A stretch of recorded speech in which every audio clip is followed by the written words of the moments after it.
मर्द मराठ्यांच्या मनात वणवा चेतला कसा, यवनांच्या जीवावर तो बेतला कसा।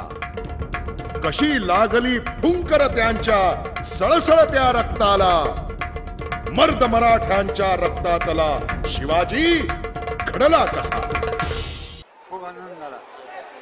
मराठी रंगभूमीवरती छत्रपती शिवाजी महाराजांच्या जीवन कालखंडाचा अतिशय तपशीलवार इतिहास इतक्या थोड्या कालमर्यादेमध्ये आपल्या कलाकारांनी इतक्या सफाईनं आणि इतक्या प्रभावी रीतीने दाखवला आहे की प्रेक्षक हा वेळेचं भानच विसरून जातो। इतक्या चांगल्या पद्धतीनं हे नाटकाचं दर्शन हे रंगभूमीवरती आज आपल्याला घडतंय। मला असं वाटतं, मला खात्री वाटते की याचे प्रयोग महाराष्ट्राच्या तालुक्यात होतील। अगदी छोट्या गावामध्ये होणं जरा अवघड आहे, परंतु तालुक्याच्या गावात किंवा मोठ्या गावात हे निश्चित होतील। आणि आज मी पहिल्या प्रयोगाला हजर आहे। लवकरात लवकर 501व्या प्रयोगाला मी हजर राहावं अशी माझी इच्छा आहे। लंकेसी सागर बांधोनी आशिळी करीसी लंकेची होळी। जाओ आगे बढ़ो, आग डालो इन मराठों को।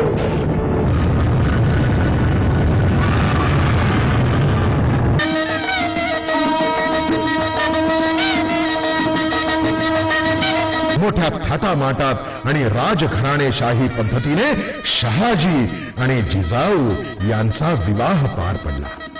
केवळ शिवाजी महाराजांचा इतिहास न सांगता ते ज्या काळात जन्मले, ज्या परिस्थितीत जन्मले, त्याचा मागोवा घेण्याचा प्रयत्न केला तो अतिसाधला। हा इतिहासच आपल्याला माहीत नाहीये। देवगिरीचं राज्य पडलं आणि मोगलांचं आणि मुसलमानची सत्ता आपल्याकडे आली, हेच पण सर्वसामान्य माणसाला माहीत नाही। आपल्याला माहित आहे शिवाजी महाराज, त्यांचे वडील शहाजीराजे, त्यांची आई जिजाबाई साहेब, अफजल खान माहित आहे, शाहिस्ते खान माहित आहे, आग्राहून सुटका माहित आहे, पण हे सगळं ज्या काळात घडलं, ज्या परिस्थितीत घडलं ते लोकांना माहित नाही। आज ज्या पद्धतीने आपण शिवबा सादर करत आहात ते फारच छान आहे आणि सर्वच कलाकार अप्रतिम काम करत आहेत। वेगळी दृश्य दाखवल्यामुळे त्याची दृश्यमयता वाढलेली आहे। मला असं वाटतं की आज अतिशय उत्तम मुहूर्तावर ही सुरुवात झालेली आहे महाराष्ट्राच्या सुवर्ण महोत्सव वर्षामध्ये, आणि हे गाव पातळीपर्यंत जायला पाहिजे। सर्वांना तो इतिहास कळला पाहिजे, शिवाजी महाराजांचा नाही तर महाराष्ट्र इतिहास।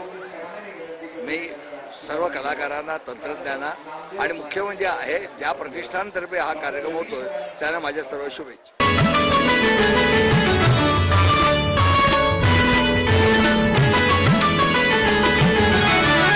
लखोजींनी खाडकन शहाजी राजांवर वार केला। तो वाघाचं काळीज आणि सह्याद्रीसारखे दिप्पाड छाताड असूनही मराठी असे लाजीरवाणा जीवन का जगतायत? घुगऱ्या उधळ्या अस्तर नवजाताचे आज पारसे सजवू पाळणाच नाचला। जिजाऊ पोटी पुत्र जन्मला, नामकरण सोहळा आज गर नामकरण सोहळा।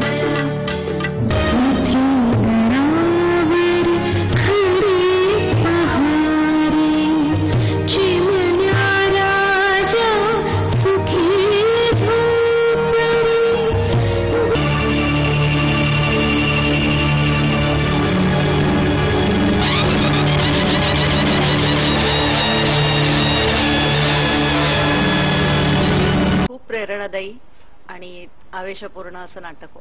खरंच आजच्या पिढीला हे अशी नाटकं दाखवणं फार गरजेचे आहेत, कारण आपल्या नवीन पिढीला शिवाजी महाराजांचा इतिहास, महाराष्ट्राचा इतिहास माहिती पडणं अत्यंत गरजेचं। आज ही बाळं मातीच्या ढिगांचे किल्ले करून जिंकतायत, उद्या प्रत्यक्ष किल्ले जिंकतील।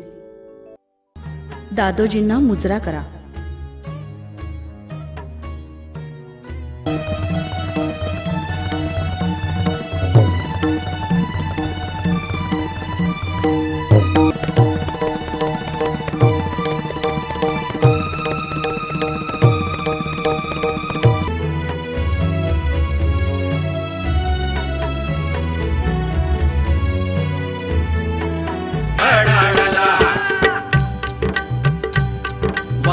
परी त्याचा जोर अंगात भिडलया वार आईजी जाऊच हे पोर निघालं साऱ्यांच्या मोहर निघालं साऱ्यांच्या मोहर निघालं साऱ्यांच्या मोहर माझ्या हयातीत मराठ्यांचा स्वतंत्र राजा झालेला मला पाहायचे आहे.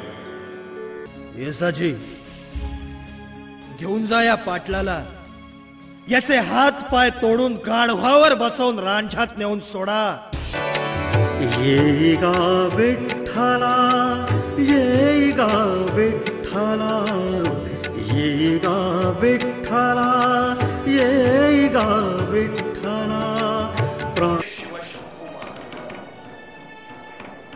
हे राज्य व्हावं ही तर श्रींची इच्छा. आज आम्ही हिंदवी स्वराज्याची शपथ 350 वर्ष जुलमांनी पोळलेल्या अवघ्या मराठी मुलखाच्या वतीनं घेत आहोत. कार्य सिद्धीस तुला न्यावंच लागेल. आता प्राण गेला तरी माघार घेणार नाही. हर हर महादेव, हर हर.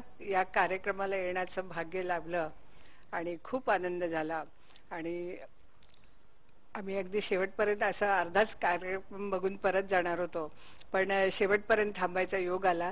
अतिशय आनंद वाटला आणि शिवाजी महाराजांच्या विषयी पहिल्यापासून ते कसे राजे झाले याविषयी संपूर्ण त्यांनी जी माहिती सांगितली त्याबद्दल. तो इतिहास माहिती नव्हता आणि तो इतिहास आता मला पूर्ण कळला. म्हणजे कसं आहे काय, म्हणजे शिवाजी महाराज कुठून आले तेही आम्हाला कळलं आणि आमच्या मुलांनाही कळलं.